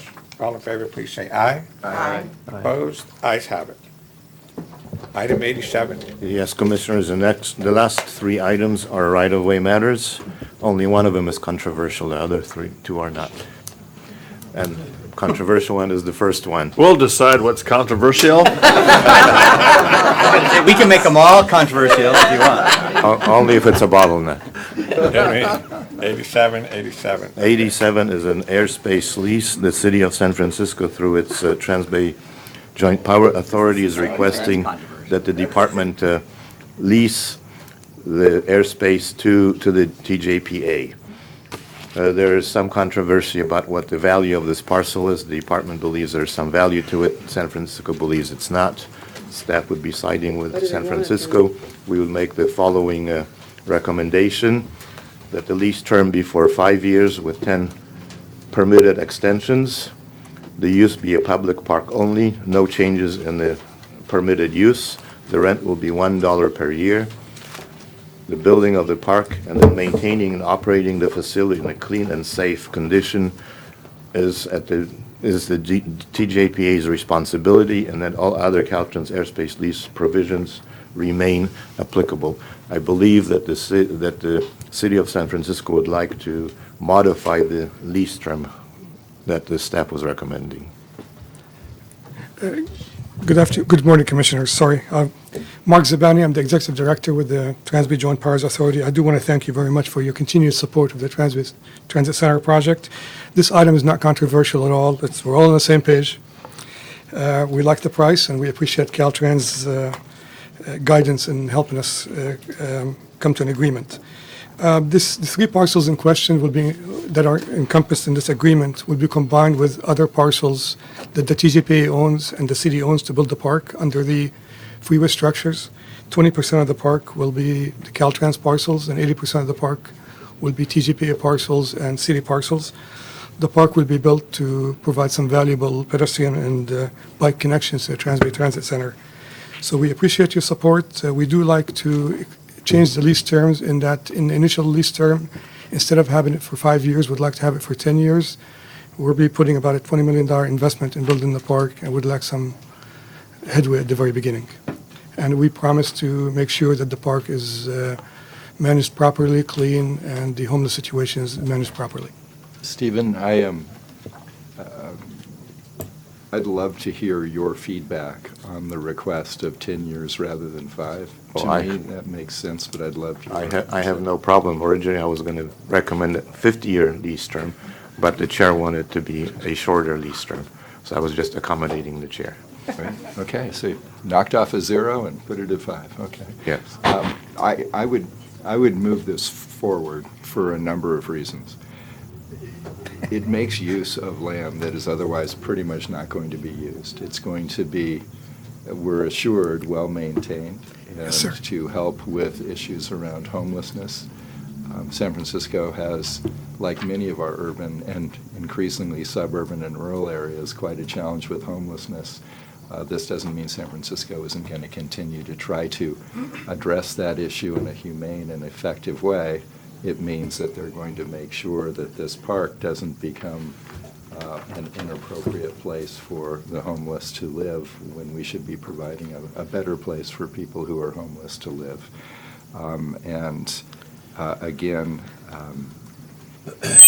creates a partnership in such a fashion that land that otherwise is not going to be put to a good use is going to have a good use, leading to such an exciting location for future transit. So I know there are other commissioners who know this portion of San Francisco much better than I. I'd love to hear their perspective as well. But Stephen, I like the direction that you have taken this, and I want to thank you for your time.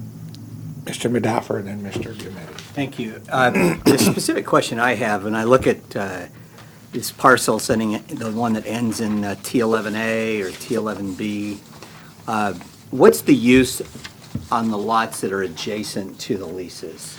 I understand there may be a zoning issue, and I'd like to get some clarity on that, that the parcels that you're leasing from, wanting to lease, were perhaps zoned as open space, but the adjacent parcels might have a higher and better use, which has affected the value. I'd like to get an understanding of that. I'll have Jim Morales from the Office of Community Investment and Infrastructure to answer the question, but in general, these parcels are underneath the freeway structures.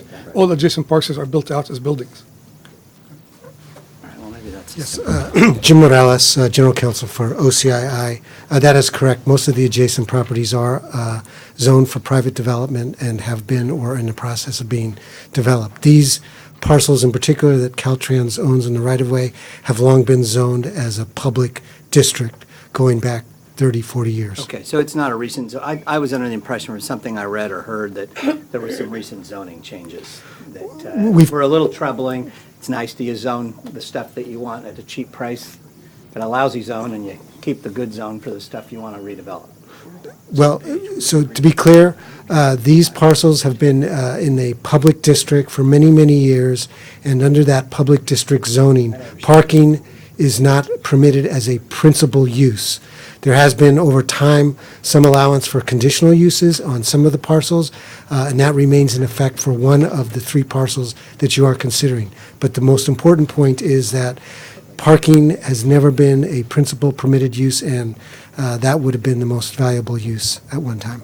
I appreciate the answer. Again, I'm always trying to preserve and protect the taxpayers of the state of California and try to get the highest and best use. I would support the motion with a 10-year in the options. And if I could just say, I want to express the appreciation of Mayor Ed Lee for your consideration of this item. Thank you. My question is very similar to Commissioner Madaffer. You know, I was led to believe that there was a change in zoning, and I just want to make a statement. The state buys right-of-way, and it has right-of-way that has existing zonings on it. And I don't think it's fair for cities, and I'm not picking on San Francisco in general, I don't think it's fair for cities to downzone properties so that they could lease it back at a cheaper rate. The state collects a great deal of money from airspace leases, and particularly in San Francisco, where a lot of the car dealers store their cars underneath the freeway and pay the state rent. Sacramento, the same thing. So if we're going to do that, and I'm not opposed to the parks by any means, there should be some trade-off. And I believe Assemblyman Ting has a bill that's in appropriations, I believe now, that would allow the state to get some credit for giving up that land for park purposes in terms of mitigation credits that could be used in the region. I think Assemblyman Ting's bill talked about just exclusively in San Francisco, but I would like to see that amended to include anything within the MTC district. So if we're going to use these for parks, which I have no problem with, some value should go back to Caltrans to use for mitigation credits. Interesting. Good idea. Lucy? Thank you. I like that, Jim. That's very nice. Thank you. For the whole state. Yeah. How does the Trans Bay, I mean, I'm a former state housing director, and I love the generic comments about, quote, we're going to manage the homeless situation as this is developed into a park. What does that mean, and how does the Trans Bay JPA manage a homeless situation when a park is created? As far as the park is concerned, as far as the Salesforce Transit Center is concerned, as you know, we sold the naming rights. We entered into a naming rights agreement with Salesforce to name the transit center Salesforce Transit Center. It's a 25-year agreement for $110 million. And so we'll be calling the Transit Center the Salesforce Transit Center moving forward. That provides us with a very stable revenue source for our operations. The way we intend to manage the Salesforce Transit Center and surrounding parks is through the use of 3-layered security. We will have park ambassadors that will interact with the homeless. They're the first line of interaction to help them out, to show them where to go. And then we'll have private security, and then we'll have SFPD. But our main reliance will be on park ambassadors, that they'll, or ambassadors in general, that they will interact with the homeless and show them where to go. Instead of just kicking them out so they can come back the next day, they'll show them where to go, what help they can get and where. Do you have a track record where that has worked in the past? It's started working in the area. Our community benefit district, which is in the Trans-Bay district, they use park ambassadors. It's been pretty effective, But it's it takes time, and it's a management issue. It's more of a management issue than an enforcement issue. I know way too much. Yeah. Yes, thank you. Fran? So I turned it off. I'm not sure when You're it's on. on. It's and off. auto. Okay. You mentioned Salesforce naming rights. Is that a new trend for you? I question the amount, if you guys, what kind of expertise you had in negotiating that. It sounds very, very low, given my professional experiences with organizations that sell naming rights. So how did you determine that price? The person that helps us negotiate the price is the person that helped negotiate Levi's Stadium with the 49ers, so very well-seasoned attorney. You can't compare us to a sports facility. We don't get the exposure like a sports facility, but we feel $110 million over a 25-year period is a very healthy amount. And there's not a whole lot of public facilities out in the nation that come close to that number. Well, maybe you set a new trend, and that's good. We can look for more. We're excited. We're excited about it. Opportunities. Yeah, we're I excited. would say if we have our wishes, you're going to have an awful lot of exposure with folks seeing those images if our ridership is what we project. So I don't know. Maybe if you're the pioneer, it's tough to get the best deal, but We're just doing our best to be self-sufficient if we can. I'd like to offer naming rights to each of my children. you already did that. Child. Any further questions? Okay, we have a motion by Mr. Gardino and a second by Mr. Medaffer. Do I need to restate the motion to clarify it? Opposed? 10 years.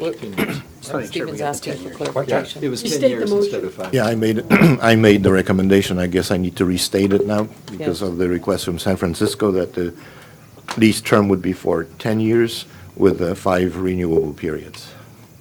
Everybody understand that? Yeah. Okay. Is that okay? All those in favor, please say aye. Aye. Opposed? Ayes have it. Mr. Chair, we didn't get a second on the motion. Over here. Yeah, it was Mr. Medaffer, Commissioner Medaffer. Who made the motion? Commissioner Mr. Gordillo. Gardino. Thank you. Well, this takes us to item 88. This is a director's deed. This deed was publicly auctioned, and we have received the best value for the property. Staff recommends approval. Motion by Medaffer, second by Kehoe. Questions? All in favor, please say aye. Aye. Opposed? Ayes have it. And our last item is 89. This is a conveyance of excess state-owned real property to the Getty Center. The agreements have all been now inked. Staff recommends that you approve this excess property sale. I'll move Motion by Inman, second by Burke. Quick question. Sure. May I have someone address, how come this has taken so long? Gonna make it take longer. No, I mean, Well, that would I have get to be that Carrie. question once a is week. Carrie, come on up. Carrie. My dear girl. You're under the gun today, Miss Carrie. So sorry. Good morning. Why does this take so long? Good morning. For Getty Trust. It took a long time. The attorneys were negotiating, as attorneys like to do. Not being one, I'm not privy to their world.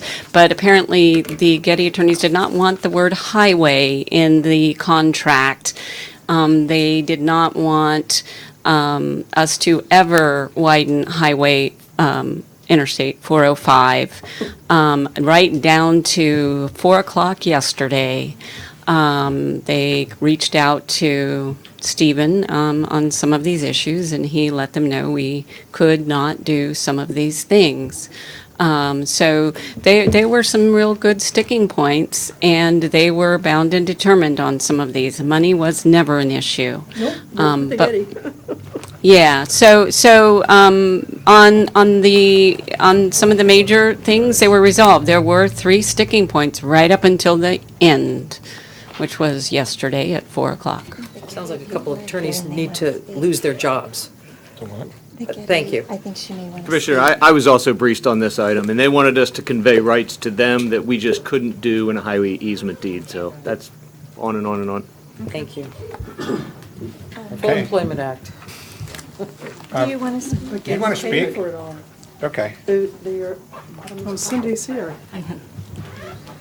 Hi, good morning. Hi, I'm Cindy Sterrett from Latham and Watkins, here on behalf of the Getty. And I did want to say that we have had certainly a lot of attention in the last 3 weeks, and we really appreciate that, because that's why we're here today. Because for the last 3 weeks, we've all been working hard to get this done. And I want to thank Ms. Branson, Mr. Moeller, who committed to the Getty that this transaction, which is over 10 years old, would get done. That's why I asked it, why it took so long. And it would be here today. But I've only been involved for 3 weeks. Okay, so we won't fire you. Thank you. Stephen Clark and Mike Rogers are here from the Getty.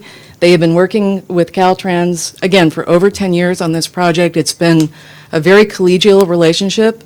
The final details here, we were told, the reason there were no meetings for, I think, the last 3 years, perhaps, after the 405 was finished, was because of all the issues with the contractor, with Kiewit and so forth and so on.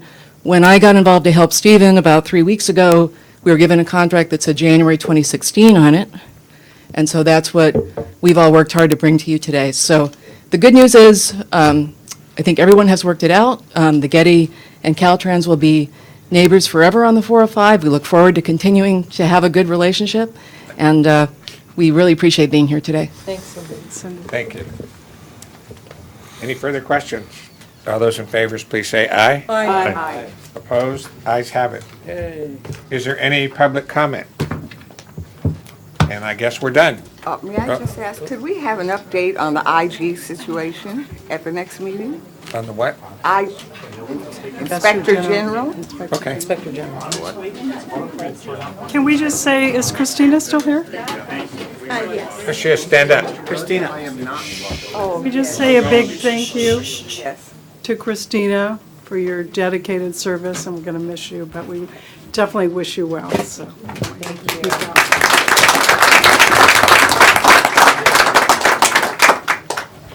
Okay. Time to go crawl around a tunnel.